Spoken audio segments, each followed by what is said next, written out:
नाज़रीन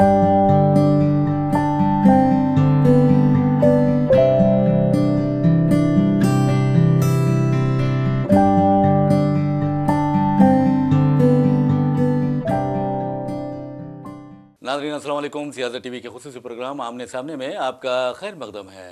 मैं मोहम्मद रियाज अहमद।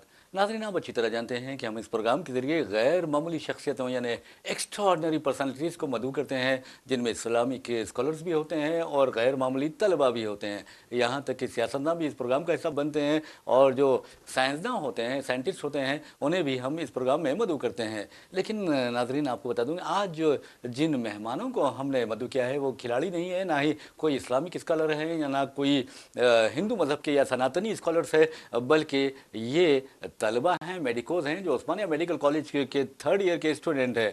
और आपको ये बता दें कि इन बच्चों ने, इन मेडिकोज ने एक ऐसा प्रोजेक्ट शुरू किया है जो हिंदुस्तान में अपनी नोयत का पहला, अपनी तर्ज का मुनफरिद प्लेटफॉर्म है, हिंदुस्तान का पहला। और वो प्लेटफॉर्म है पेरेंटल बर्न आउट। यानी आप देखेंगे कि जहनी दबाव, वालदैन का जहनी दबाव से मुतालिक जो इन लोगों ने प्लेटफॉर्म कायम किया है, ये गैर मामूली है। और ये ऐसे वालदैन पर तवज्जो मरकूज़ किए हुए हैं जो अपने बच्चों को लेकर जहनी दबाव का शिकार होते हैं। ज़ाहिरी तौर पर वो हंसते हैं, मुस्कुराते हैं, लेकिन उनके दिल में जो दर्द छुपा होता है वो किसी पर ज़ाहिर नहीं होता। तो इसी तरह के माँ बाप की फ़िक्र को लेकर ये जो मेडिकोज हैं आगे बढ़े हैं। और हमारे दरमियान जो हमने मदऊ किया है वो हैं फैज़ान शरीफ और दूसरे हैं उनके एक दोस्त प्रतीक बोस। ये दोनों को हमने मदऊ किया है और उनसे हम ये पूछेंगे कि आखिर ये पेरेंटल बर्नआउट है वो क्या है, और इन लोगों ने जो वेबसाइट या प्लेटफॉर्म हिंदुस्तान का पहला जो कायम किया है उसके एम्स एंड ऑब्जेक्टिव्स क्या है। लेकिन उससे पहले हम आपको बता दें कि प्यारे नबी सल्लल्लाहु अलैहि वसल्लम से किसी ने पूछा हमारे हुस्न अखलाक का पहला हकदार कौन है, मुस्तहिक कौन है। यानी हुस्न अखलाक मीन्स, प्रतीक को मैं बताना चाहूँगा, ग्रेसफुल कंडक्ट। यानी हुस्न अखलाक मीन्स ग्रेसफुल कंडक्ट। तो हमारे ग्रेसफुल कंडक्ट का कौन पहला हकदार है, माँ है या बाप है। तो प्यारे नबी सल्लल्लाहु अलैहि वसल्लम ने जवाब दिया कि तुम्हारी माँ, तुम्हारी माँ, तुम्हारी माँ, फिर तुम्हारा बाप। आप देखेंगे कि हर मज़हब में माँ बाप की बहुत ज़्यादा अहमियत दी गई है और उनका एहतराम का हुक्म दिया गया है। और आपने खुद, हमने स्कूल्स में पढ़ा है कि किस तरह हमारे जो हिंदू भाई हैं वो भी अपने माँ बाप की इज़्ज़त करते हैं। मिसाल के तौर पर आपको बता दूं कि अक्सर आप देखेंगे गणेश जुलूस अगर निकलता है तो लोग गणेश जुलूस की बातें करते हैं कि भाई ये लोग बहुत गड़बड़ करते हैं, कि ये करते हैं, वो करते हैं। लेकिन उन्हें पता नहीं कि गणेश जी कौन है और उनको इस कदर मोहब्बत लोगों की क्यों मिली। आपको ये बता दें कि ये कहा जाता है कि ये दो भाई थे और दो भाइयों से ये कहा गया कि दुनिया के चक्कर लगाओ। तो एक भाई तो चक्कर लगाने के लिए निकल गया, लेकिन जो गणेश जी थे उन्होंने अपने वालदैन के अतराफ चक्कर लगाया। तो यानी वालदैन ही उनके लिए दुनिया थी। तो बहरहाल हम चलते हैं पहले फैज़ान शरीफ की तरफ और पूछते हैं कि आप लोग मेडिकोज हैं और आप अपनी तालीम पर तवज्जो देने के बजाय ऐसे पेरेंट्स पर क्यों तवज्जो दे रहे हैं जो ज़हनी दबाव का शिकार है। पहले तो मैं सियासत टीवी का बहुत बड़ा शुक्रिया अदा करता हूँ कि आपने हमें इस प्लेटफॉर्म पे इनवाइट किया और इस मुहिम टॉपिक के बारे में बात करने की अपॉर्चुनिटी दी। नेक्स्ट ये है कि हमने इस टॉपिक को क्यों सेलेक्ट किया, क्यों हम पढ़ाई करते हुए इस टॉपिक पे तवज्जो दिया। असल रीज़न ये है कि हम अतराफ़ देखे, रिश्तेदारों में देखे कि जो माँ बाप है, बहुत सारे माँ बाप अंदर से टूट रहे हैं लेकिन वो बाहर मुस्कुराते हैं। अंदर से वो बहुत ज़्यादा थके हुए हैं लेकिन उनकी थकान और उनके एफ़र्ट, उनके स्ट्रगल को कोई ज़्यादा पूछता नहीं। माँ बाप बहुत ज़हनी दबाव में हैं लेकिन उनके इस दबाव, उनके स्ट्रगल को, उनकी मेहनत को कोई ज़्यादा, सब नज़रअंदाज करते हैं। तो हमने सोचा कि कुछ तो होगा ये। फिर हमने रिसर्च की तो पता चला कि एक चीज़ है कॉल्ड पेरेंटल बर्नआउट। ये दुनिया भर में 40 से ज़्यादा देशों में इस पे स्टडी की गई है और वहाँ पे इस पे काम हो रहा है। लेकिन हमने जब देखा कि इंडिया में क्या हो रहा है इसके रिलेटेड, तो हमने पाया कि इंडिया में ऑलमोस्ट इसके बारे में कुछ नहीं है। तो हमने सोचा कि हमें वो आवाज़ बनना है, क्योंकि एक की खिदमत खल्क करना है हमें। जी जी। खिदमत खल्क सिर्फ माल से नहीं होता, पैसा देना वो भी एक बड़ा इसका हिस्सा है, लेकिन अपने इल्म से, अपने वक्त से और अपने एक्सपीरियंस, तजुर्बे से जो हम खिदमत खल्क कर पाएंगे वो भी एक अलग पेशा है। जी जी। तो इसलिए हमने ये प्रोजेक्ट को स्टार्ट किया। बहुत अच्छी बात आपने कही। वैसे भी नाज़रीन आपको बता दूं कि जहाँ तक वालिदैन का सवाल है, आपने देखा कि किस तरह हिंदुस्तान में ख़ास तौर पर, जैसा कि उन्होंने बताया है, फैज़ान ने बताया है कि 40 मुल्कों में इस पर रिसर्च हुई है, लेकिन हमारे मुल्क में कोई रिसर्च का एहतमाम नहीं किया गया है। ये बहुत अच्छी बात है कि उस्मानिया मेडिकल कॉलेज जो अपनी एक तारीख़ रखता है सारे हिंदुस्तान में, और हिंदुस्तान के क़दीम मेडिकल कॉलेजेस में इसका शुमार होता है और मियारी कॉलेजेस में शुमार होता है, तो वहाँ के बच्चों ने एक अच्छा कदम उठाया है। और मैं चाहूँगा कि अब प्रतीक के पास जाऊँ। प्रतीक बोस, आप ये बताइए, can you define parental burnout? Parental burnout 3 चीज़ों से माना जाता है। जी। पहला है क्रॉनिक एग्जॉस्शन, जो मतलब ये है कि एक प्रोलॉन्ग्ड पीरियड जो माँ बाप में थकावट रहता है, जिन्होंने बच्चों को देखभाल करते समय वो आता है। ये डिप्रेशन से अलग है जी, जिसमें माँ बाप के पूरे ज़िंदगी के हर पल में ये थकावट होता है। इसमें पेरेंटल बर्नआउट जो बोलते हैं, उसमें बस बच्चों के मामले में ही आता है ये थकावट। दूसरा है इमोशनल डिटैचमेंट, मतलब उनसे, उनके खुद के बच्चे से एक दूर होने का फीलिंग आता है उनको, जज्बाती तौर पर। हाँ, मतलब उनकी ज़िंदगी में क्या हो रहा है वो पता नहीं होता है माँ बाप को, वो क्लोज फील नहीं करते खुद के बच्चे के साथ। और दूसरा है उनके खुद के पेरेंटिंग पे उनको शक आता है। ये है कि मैं अपने बच्चे को अच्छे से देखभाल नहीं कर रहा हूँ, मैं जो मेरा बच्चा चाहता है, वो क्या बनना चाहता है, वो उनके हेल्प नहीं कर पा रहा हूँ मैं। इस तौर पे बहुत सारे पेरेंट्स फील करता है हमारा सोसाइटी में, इसको कहते हैं पेरेंटल बर्नआउट। अच्छा, एक बताइए, पेरेंटल बर्नआउट की बात आपने की है, यानी वालिदैन के ज़हनी दबाव की बात की है, तो मौजूदा दौर में ये देखा जा रहा है कि कहीं ना कहीं मोबाइल फ़ोन का अहम किरदार इसमें है। तो आप लोग समझते हैं, बहैसियत मेडिकोस ये समझते हैं कि पेरेंटल बर्नआउट में जो अहम किरदार है वो मोबाइल का भी है, क्योंकि माँ बाप अपने बच्चों से दूर हो रहे हैं और बच्चे जो हैं माँ बाप से दूर हो रहे हैं। जी, सोशल मीडिया की वजह से क्या होता है, बहुत सारे पेरेंट्स ऑनलाइन देखते हैं, वो देखते हैं कि दूसरे माँ बाप क्या कर रहे हैं उनके बच्चे के साथ, उनको लगता है कि यार मुझे भी करना चाहिए, उनको स्टैंडर्ड बढ़ जाते हैं, वो उनके उम्मीद ज़्यादा रखते हैं, खुद पे वो दबाव है वो उसकी वजह से बढ़ जाता है। और बच्चों के मामले में अगर देखें तो सोशल मीडिया की वजह से वो आज के जनरेशन में थोड़े प्रॉब्लम्स है सोशल मीडिया की वजह से, उसके वजह से माँ बाप से डेफिनेटली दूर होते रहे हैं। अच्छा, एक बात बताइए फैज़ान, के माँ बाप की जो मोहब्बत होती है, मैं समझता हूँ कि दुनिया में कोई ऐसे शख्स नहीं होगा जिसकी मोहब्बत, यानी जो वो माँ बाप की मोहब्बत का मुकाबला कर सके। ये मोहब्बत लाजवाल होती है, लेकिन अक्सर ये देखा जा रहा है कि बच्चे नाफरमान होते जा रहे हैं, माँ बाप की बात नहीं मानते। तो आप क्या समझते हैं, उसके लिए माँ बाप की तरबियत ज़िम्मेदार है या बच्चों की जो तबीयत है वो ज़िम्मेदार है? देखिए, पहले तो माँ बाप का इस्लाम में बहुत बड़ा मुकाम है, अजीम मुकाम है। जी जी। अगर मैं आयत पेश करूँ कुरान की, तो सूरत अल इसरा 15 पारा, उसमें आयत है, आऊज़ु बिल्लाहि मिनश शैतानिर रजीम, व क़ज़ा रब्बुका अल्ला तअबुदू इल्ला इय्याहु व बिल वालिदैनि इहसाना। इसका तर्जुमा ये है कि और तुम्हारे रब ने हुक्म दिया कि उसके सिवाय किसी और की इबादत ना करो और वालिदैन के साथ अच्छा सलूक करो, हुस्न सलूक करो वालिदैन के साथ। तो मुफस्सिरीन जो है उन्होंने इसके बारे में ये बताया कि पहले अल्लाह अपने हुकूक के बारे में बात कर रहे हैं, उसके बाद माँ बाप के हुकूक के बारे में बात कर रहे हैं। ये दलील है कि माँ बाप का क्या स्टेटस, क्या मुकाम है इस्लाम में जी।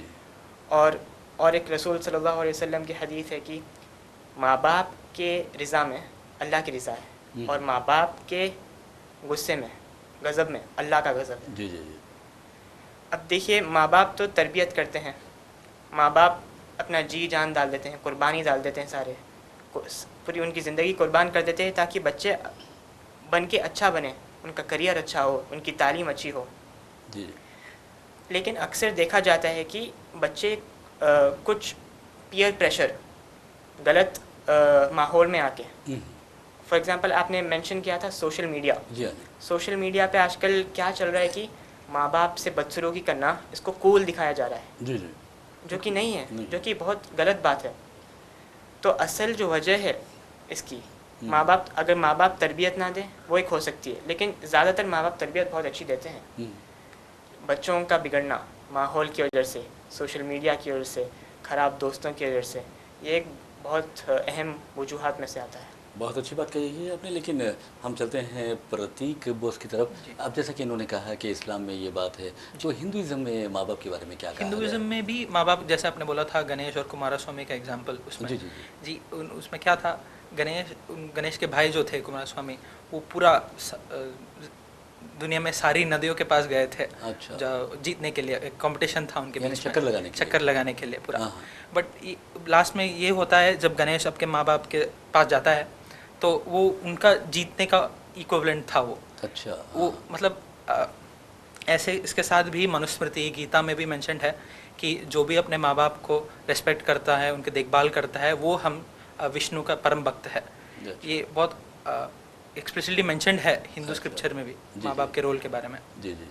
तो बहरहाल नाज़रीन, आप हम पेरेंटल बर्नआउट की बात कर रहे हैं, यानी वालिदैन के ज़हनी दबाव की बात कर रहे हैं। तो इन बच्चों ने जिस अंदाज में जो वेबसाइट क्रिएट किया है, या फिर आप देखेंगे कि प्लेटफॉर्म बनाया है, हिंदुस्तान का पहला प्लेटफॉर्म है जो इस तरह के वालिदैन के मसाइल को हल करने के लिए बनाया गया है। और इन लोगों ने जो माहिरीन नफ्सियात होते हैं, साइकेट्रिस्ट होते हैं, मशहूर मारूफ साइकेट्रिस्ट होते हैं, उनसे भी आप ये जो वेबसाइट है उससे आप वहाँ पर जाइए, विज़िट कीजिए वेबसाइट और देखिए कि किस तरह इन लोगों ने माहिरीन नफ्सियात का इंतज़ाम कर रखा है। तो आपको कौन से साइकेट्रिस्ट की खिदमत हासिल हैं जो इस तरह के वालिदैन की मदद कर रहे हैं? देखिए, हमने कुछ तकरीबन 10 से 20 साइकियाट्रिस्ट, टॉप साइकियाट्रिस्ट को अप्रोच किया है। अच्छा। उसमें तो पहले हमारे गाइड है, हमारे प्रोजेक्ट के जो गाइड है, mentor, doctor Rajeevi ma'am, institute of mental health Erragadda में वो असिस्टेंट प्रोफेसर है, जी जी। कंसल्टेंट साइकियाट्रिस्ट है वो। उसके बाद बहुत सारे अपोलो, यशोदा, ऐसे हॉस्पिटल्स को भी हमने अप्रोच किया है, केयर हॉस्पिटल। अच्छा। उसके टॉप साइकियाट्रिस्ट को हमने अप्रोच किया है। जी जी तो उन्होंने हमें बताया जी। कि आप जो काम कर रहे हैं बहुत बढ़िया काम है।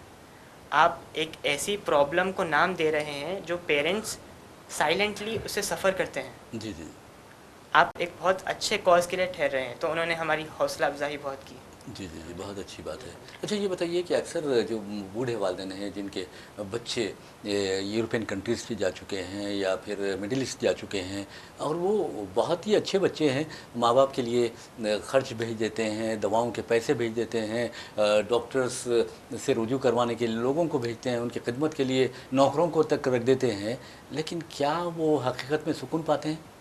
जहाँ तक मैं जानता हूँ, जी जी। माँ बाप का असल सुकून अपने बच्चों के साथ होता है। उनको बढ़ते हुए देखना, उनके साथ, उनके पोते पोतियों के साथ खेलना, जी जी ये उनका असल सुकून होता है। जी। माँ बाप को आपका माल नहीं चाहिए, आपका पैसा, आपका शोहरत, दौलत आपकी, वो नहीं चाहिए माँ बाप को।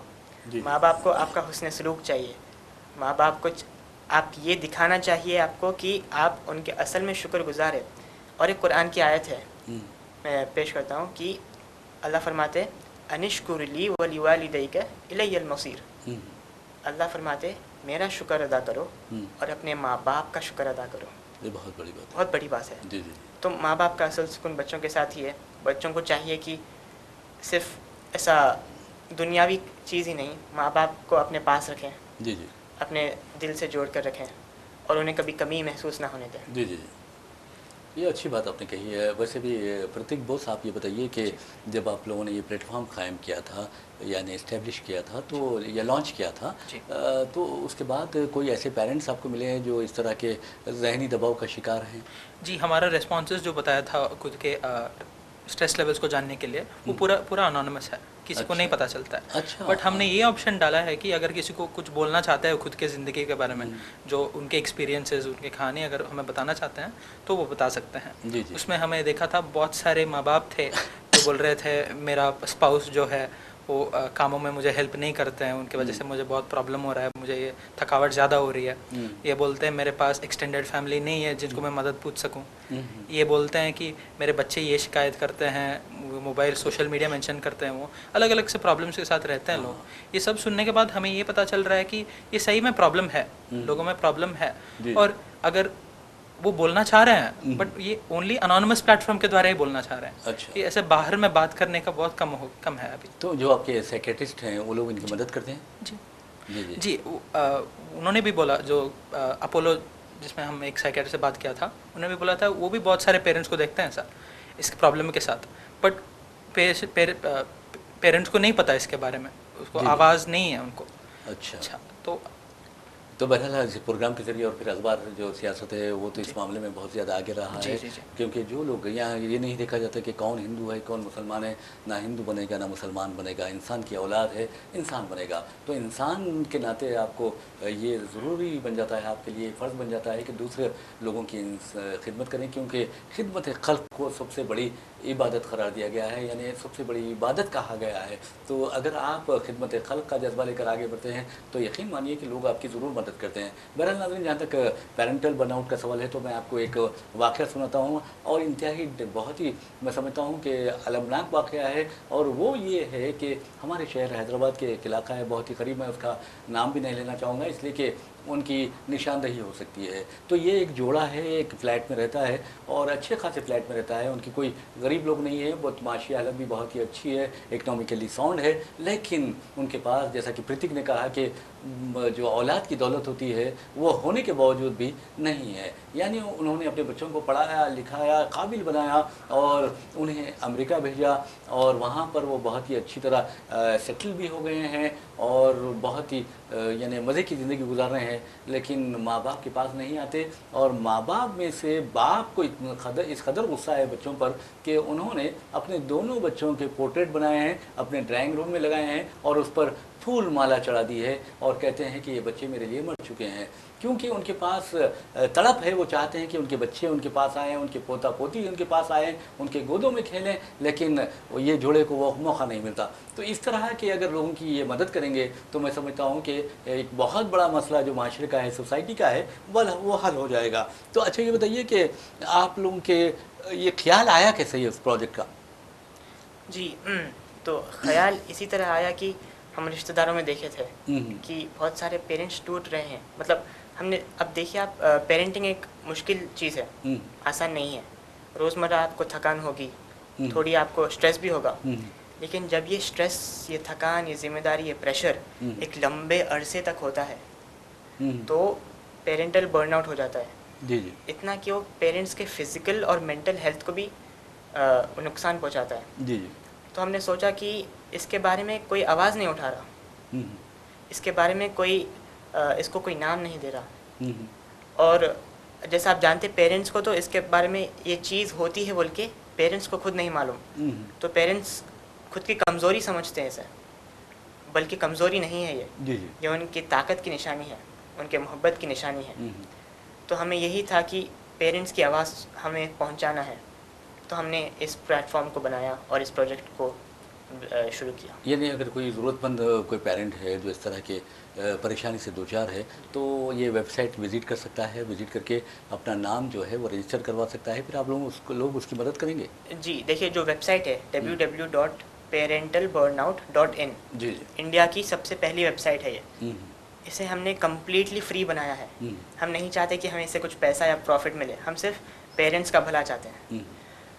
तो इसमें सबसे पहले आप जाके पेरेंटल बर्नआउट के बारे में सीख सकते हैं। जी। उसके बाद उसमें एक टेस्ट होता है, एक फॉर्म होता है, क्वेश्चनेयर। जी जी। अगर आप वो क्वेश्चनेयर को पूरा भरेंगे तो आपको आपका बर्नआउट लेवल पे समझ में आएगा। ज़हनी दबाव का जी, लेवल। जी। हाँ। ये भी हमारे इंडिया में सिर्फ हमारे वेबसाइट पे ये अवेलेबल है। जी, तो आप जाके चेकआउट कर सकते हैं। उसके बाद आपको इसके रिसोर्सेज मिलेंगे कि अगर आपको पेरेंटल बर्नआउट है तो आप क्या क्या चीज़ें कर सकते हैं कि आपका बर्नआउट कम हो, आप क्या क्या स्ट्रैटेजीज़ कर सकते हैं। और अगर आपको बहुत ज़्यादा बर्नआउट है, आपको लग रहा है कि मुझे किसी से बात करना है प्रोफेशनल से, तो आप हमारे वेबसाइट पे एक्सपर्ट कंट्रीब्यूटर्स भी है। अच्छा। तो वहाँ जाके आप उनसे मुताला कर सकते हैं, उनसे बात कर सकते हैं। कोई फीस वगैरह? डॉक्टर राजीव मैम तो इंस्टीट्यूट ऑफ मेंटल हेल्थ के है। जी जी। तो गवर्नमेंट इंस्टीट्यूट है तो अल्हम्दुलिल्लाह फ्री जी, होगा इंशाल्लाह। जी जी। और इस वेबसाइट में बहुत ख़ास फीचर्स भी है, जैसे कि अगर फॉर एग्जांपल हैदराबाद का नहीं है, क्योंकि ये वेबसाइट हमारी जो है 10 कंट्रीज़, अच्छा, 10 कंट्रीज़ के लोग यूज़ करते हैं। India, US, UK, Canada, Australia, बहुत सारे कंट्रीज़ के। और टोटल 100 से ज़्यादा शहरों में ये वेबसाइट फैली है। सबसे अच्छा रिस्पांस किस मुल्क का है? सबसे रिस्पांस मीन्स वहाँ पर जो पेरेंटल बर्नआउट से का शिकार जो लोग वालिदैन हैं वो कहाँ है आगे 10 मुल्कों में सबसे ज़्यादा? 10 मुल्कों में सबसे ज़्यादा वो अभी हमें एनालिसिस चल रहा है। बट अच्छा, अभी देखे तो इंडिया और यूएस में ही ज़्यादा तक चल रहा है, अच्छा, हमें जी, यूएस जी। में देखने को मिल रहा है हमें अच्छा, ज़्यादातर। जी जी जी। इंडिया का डेटा देखे तो 1 in every 5 मतलब 5 में अच्छा। 1 लोगों को बर्नआउट है अच्छा, अभी तक। जब ज़हनी यहाँ दबाव पे है। ज़हनी दबाव है। जी जी। यूएस में?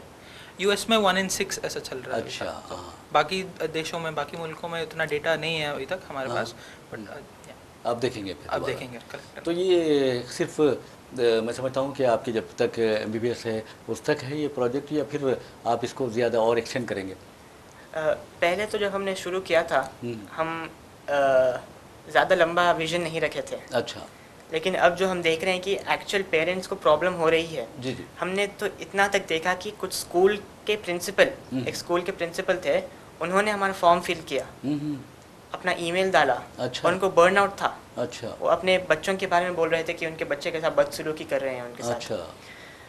तो इसको हम कुछ बड़ा बनाना चाहते हैं, जी जी। ताकि इस प्रॉब्लम को आवाज़ मिले, हाँ हाँ। इस प्रॉब्लम को नाम मिले जी जी। और इस प्रॉब्लम का हल मिले। ये बहुत अच्छी बात है। तो फ्यूचर प्लान के बारे में आप भी बताएं। जी, फ्यूचर प्लान जैसे फैज़ान ने कहा था, हमें स्टार्टिंग में इतना इच्छा नहीं था कि कंटिन्यू करें, बट इतने सारे पेरेंट्स की आवाज़ सुनने के बाद हमें भी लग रहा है कुछ और करना है इसके साथ, इसलिए हम ऐसे सियासत के अच्छे पब्लिकेशंस के पास आ रहे हैं इसको जी। मैसेज और भी स्प्रेड करने के लिए। अच्छा, ये बताइए, एक सवाल करता हूँ मैं। जब कोई भी काम किया जाता है तो लोग पसंद भी करते हैं, नापसंद भी करते हैं, लेकिन जहाँ तक टीचर्स का सवाल होता है, जहाँ तक पेरेंट्स का सवाल होता है, पेरेंट्स और टीचर्स बहुत खुश होते हैं। तो आप ये बताइए कि इन दोनों में से आपके पेरेंट्स बहुत ज़्यादा खुशी हुए या आपके टीचर्स? जी जी।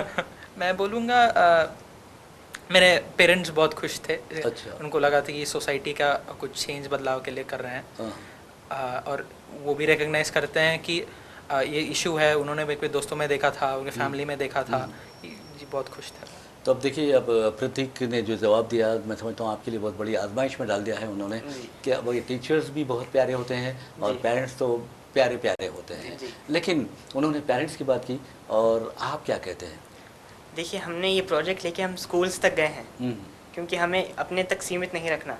हमको मालूम कि पेरेंट्स, आप समझिए कोई वालिदा या वालिद है, कैसा भी अपने बच्चे के स्कूल के थ्रू कनेक्टेड रहते हैं वो, तो हम स्कूल्स के थ्रू जा रहे हैं ताकि पेरेंट्स में अवेयरनेस फैलाए।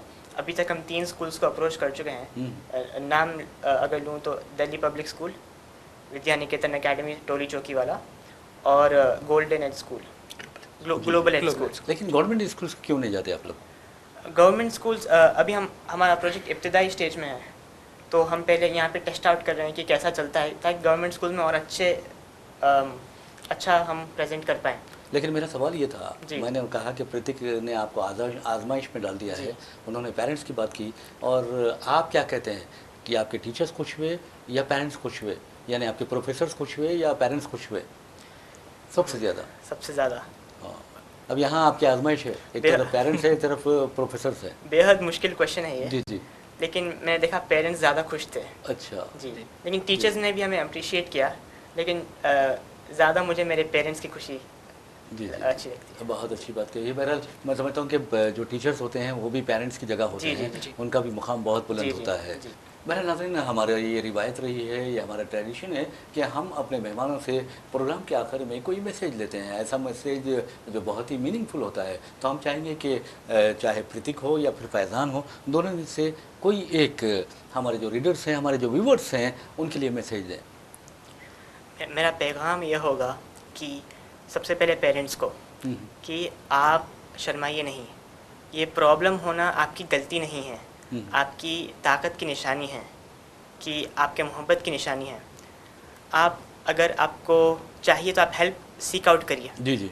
आप प्रोफेशनल से बात करिए, आप आपस में अपने फैमिली में सपोर्ट, अगर आपको चाहिए, मदद चाहिए कामों में, तो अपने फैमिली में अप्रोच करिए। आप अपने पार्टनर से बात करिए, अपने एक्सटेंडेड फैमिली में बात करिए, और इसको नॉर्मलाइज करिए कि ये एक चीज़ है, इसे हमें स्टिग्मा इसका नहीं बढ़ाना है। दूसरा मेरा पैगाम नौजवानों के लिए होगा, जी जी। अपने वालिदैन की इज़्ज़त करें। जी जी। आप अगर अपने वालिदैन की इज़्ज़त और फरमाबरदारी करें तो ये अल्लाह की बहुत बड़ी इबादत भी होगी। जी। आपको अपने वालिदैन को हमेशा तरजीह देना है। जी जी। उनके सामने नज़र झुका के बात करनी है और प्यार से और मीठा बोलना है, क्योंकि पेरेंटल बर्नआउट जो है उसका वालिदैन बहुत बड़ा असर पड़ता है। अच्छा। उनकी जिस्मानी बहुत बीमारी भी हो सकती है, जैसा ब्लड प्रेशर, बीपी बढ़ सकता है, पूरे हार्मोन्स बिगड़ सकते हैं, तो बहुत मुश्किल की चीज़ है ये। जी जी जी। तो वो मेरा पैगाम है। बहुत ही प्यारा पैगाम था, और इसी मैसेज के साथ हम अपना प्रोग्राम आमने सामने ख़त्म को पहुंचाते हैं। अपने मेज़बान मोहम्मद रियाज अहमद को इजाज़त दीजिए। इंशाल्लाह फिर मुलाकात होगी, फिर बात होगी। तब तक के लिए अल्लाह हाफ़िज़। आप लोगों का भी बहुत बहुत शुक्रिया। शुक्रिया।